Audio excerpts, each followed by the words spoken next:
Welcome back to the Fantasy Formula, and in a season full of firsts, I'll be flying solo to help you prepare for Qatar this weekend. Rob and Terry will be back soon, and we had a weekend we'll never forget in Las Vegas. So I figured I'd start the show tonight with a little recap of our favorite part of the weekend. We filmed our final thoughts video in the SiriusXM studios, which was such a blast. They had a team of engineers in a control room mastering our final takes, and the show was actually broadcast in the hallway at the Wynn. So people were walking by, listening to our show, downloading the FanAmp app. So that was just such a trip to be a part of. Then we found out later the likes of Christian Horner, Pietro Fittipaldi, Will Buxton, and Bianca Bustamante all sat in the same seats that we did. So just a mega cool experience in a really fantastic studio. Special thanks again to FanAmp and SiriusXM for the experience, because we will never, ever forget that one. Now it's time to wake up from the dream weekend, because we have one last sprint weekend to prepare for. Make sure you hit that like button so we can end the year on a high note. Let's start with a recap of the Las Vegas Grand Prix, and it was another great race in Sin City. Following up on the overtake party last year that had the second most overtakes on the 2023 calendar, this year we saw 109 overtakes, which was the most in any race this season. Oscar Piastri had the most overtakes for the second Las Vegas Grand Prix in a row, and I think this is going to be a race that will be fun both to watch and for F1 fantasy for years to come. Now, getting into our winners for this week, the 8-time Constructors Champ shirt is back out, which means Mercedes are our big winner for this week. George Russell scored 36 fantasy points and became the 7th different driver to win a Grand Prix this season, to set a new record for the most unique winners in a season. His teammate Lewis Hamilton completed the Mercedes 1-2 for the first time since Brazil 2022 and Russell's maiden F1 win. Hamilton's 46 fantasy points were just one shy of his season high at Silverstone and that miraculous win earlier this season. The Mercedes constructor ended with a whopping 82 points and a season high for them. They also got a price gain that bumps them up into Tier A. While that might not be very important with 2 races left, definitely another milestone achieved for that team. You'll see throughout the episode, I like Mercedes again this week at Qatar. The loser for this week is an easy target, and that's Alex Albon. He hasn't reached the checkered flag in 4 of his last 5 races, and this is the first time since Lance Stroll in 2017 that a driver has DNF'd in 3 consecutive races. Over the last 5, Alex has scored a total of negative 54 fantasy points. So we're at a juncture in the season right now where, between crash damage and reliability issues, Albon can't possibly be trusted. And we're at the point now where, despite his upside, I like both Sauber drivers better than him from an F1 fantasy standpoint. Let's move on now to our 5th Gear Garms contest question. This week, we want to know which 3x and 2x DRS boost combination will score the most fantasy points. Head on over to the FanAmp app, select the Fantasy Formula base, and leave your answer for a chance to win. Also, 5th Gear Garms just announced their Black Friday sale, so make sure you check out 5thgeargarms.com to score some great deals this weekend. Speaking of the 5th Gear Garms contest question, we did pick a winner for Las Vegas. It is, I'm going to try to pronounce this, Sponjacun. So congratulations to you, and we'll be in touch soon to give you your prize. Maybe you can use it on the Black Friday sale this weekend. Now time for our hit list, and starting with my take on the 5th Gear Garms contest question about the best 3x and 2x combinations. This is the last sprint weekend of the year, so the way the strategists use the 3x boost could decide the whole season. In the F1 Live League, Laura Winter is up 65 points on last week's guest, Lauren Sporetto, and Leapers 1 still controls the global league rankings, but he needs to avoid disaster this week to hold on to that lead. For me, the top combination this week are the McLaren duo of Lando Norris and Oscar Piastri. I know Lando and Oscar finishing P6 and P7 in Vegas isn't exactly inspiring, but they both landed on the podium here in 2023, and Oscar posted his season high with 56 points last year. Lando and Oscar opened the week also with the 1st and 3rd highest odds of winning the Grand Prix, so Vegas sportsbooks clearly see some upside in the papaya this week. Another duo to consider if you have a little bit more budget is Max Verstappen and George Russell. Max won this race last year and has been mighty in sprint weekends this season, while Russell finished P4 in both the sprint and Grand Prix last year and qualified on the front row for that race, so this circuit may in fact play into Mercedes' strengths once again. There's one duo that's left out here, and that's Charles Leclerc and Carlos Sainz, so let's dive into why the Scuderia might be looking at a difficult weekend. This race wasn't kind to Ferrari last year. Leclerc finished the sprint outside of the top 10, and Sainz didn't even make it to the formation lap due to a fuel system issue. I remember a lot of strategists scrambling for the final fix when they found out about it, and it was one of the few reasons why folks hold on to the final fix throughout the whole season. You never know when you're going to need it.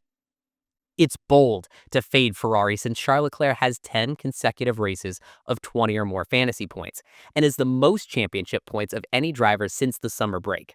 So let's review some of the evidence that makes me think Ferrari will be on the back foot this weekend. When I was trackside in Vegas, I heard Carlos Sainz mention on 2 separate occasions how important Vegas was for Ferrari since he had low hopes for Qatar.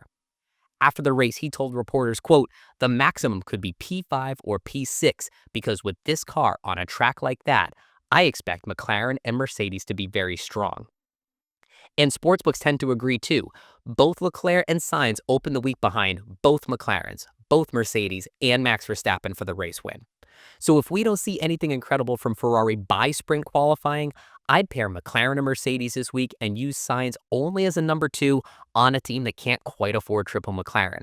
But even then, I might just take a punt on George Russell because he looked so good last week.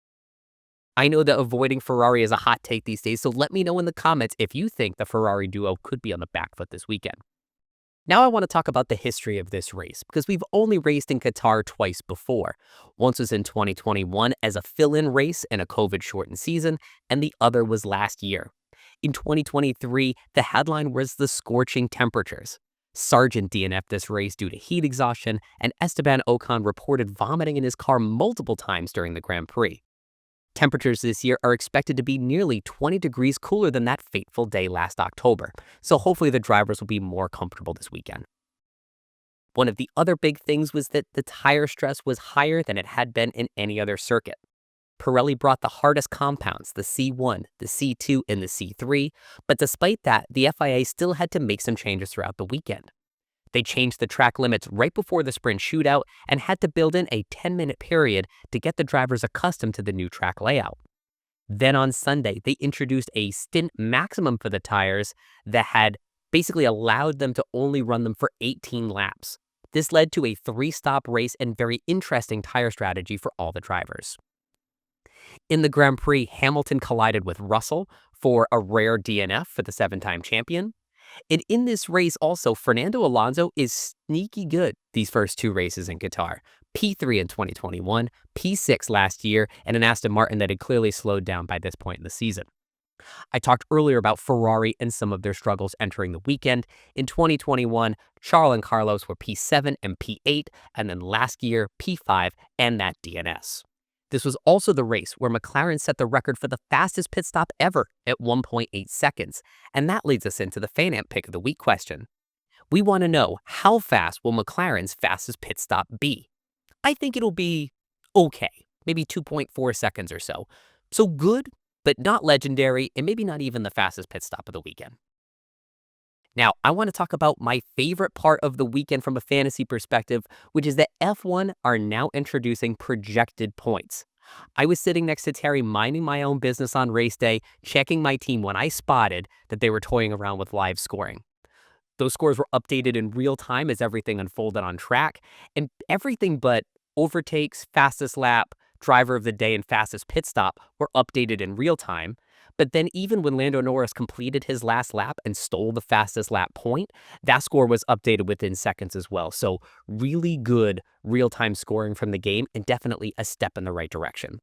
It still lags a little bit behind our friends at F1 Fantasy Tools that have all of those categories, including overtakes and predictions on price gains, all in up-to-the-minute stats, but this is definitely a good move for F1 Fantasy. Live scoring is so important because this has been the #1 most requested feature in our FanAmp community survey so far. In our first week, we've received over 400 responses, but we want to get up to 1,000 so we can share with F1 how passionate our community is and give them some great data to improve the game for 2025. Click the link below or go to fanamp.com today to fill out your copy of the survey. Let's check in with the Fantasy Formula Featured League as the gap at the top got just a little bit tighter last week. Leapers 1 ran his 3-headed monster for a total of 271 points, but it was Porsche F1 who stole the show with a nearly perfect lineup. Raheem put the 2x boost on George Russell, Swap Ferrari out for Mercedes and got all of Nico Hulkenberg's 17 fantasy points, so the lead is now under 50 points with a lot on the line this weekend. Let's head on over to 3 lineups for 3 budgets this week, and I'm going to get us started with a lineup at $125 million. So starting with the constructors that I've been talking about all show, let's have McLaren and Mercedes, who I think are going to be quite strong this weekend. And then for the drivers, maybe Lando at the top, George Russell off the back of his big win last week, and then our cheap trio of Zhou, Colapinto, and Valtteri Bottas. I think this is going to be safer than running double Williams because you can't really trust Alex Albon these days. You're getting 3 or 4 of the top drivers to win this race based on the sportsbook projections for this week. So at this lower budget, definitely a safe team. Now, when we move up to $129 million, we can make a couple of small moves here, including slotting Oscar Piastri up at the top. Now you're getting triple McLaren, slightly better odds of winning the Grand Prix and getting the fastest lap, but moving away from Mercedes a bit. So let's see what free practice 1 and sprint qualifying gives us, because if Mercedes are on the pace again, we need to learn that lesson. I think so many of us saw Mercedes quick in the early sessions in Las Vegas and didn't act enough. So if they're fast this weekend, we can confidently move Mercedes in and then move that budget around to update our backmarker drivers. One other lineup you could consider for $129 million is if you remove Piastri and Zhou. You could bring George Russell in and then take advantage of this hot streak from Nico Hulkenberg. He's finished in the top 10 in 4 of his last 5 races, but I'd also worry too that if Ferrari are set to struggle this weekend, then all of those Ferrari powertrain constructors may also struggle. So could this be the end of Hulk's streak? I'm not sure, but this lineup was definitely popular last week. Moving on now to $134 million. This lineup features the triple McLaren build with Hulkenberg, so something that's nice and powerful with a high chance of success this weekend. But there's one other team I'd consider here too, because at this cost, you can bring in Verstappen and, I can't quite afford him, but Zhou Guanyu as well. So then you'd have Verstappen, Piastri, 2 of the top drivers to win this week according to those Vegas sports books, McLaren and Mercedes, and then you have no piece of Ferrari at all. So we're getting a little bold, but with 2 races left, you've got to be bold. I think a triple McLaren plus Ferrari build is going to be very standard across a lot of teams. So if you're looking to make a shift this weekend, these are the kinds of teams that will put you in a position to win. Remember, everybody, lineups lock at the start of the sprint race this weekend, and we'll be live this Saturday at 8 a.m. Eastern to give our final thoughts and answer all your questions ahead of Qatar this weekend. Thank you all for watching, and we'll see you on Saturday.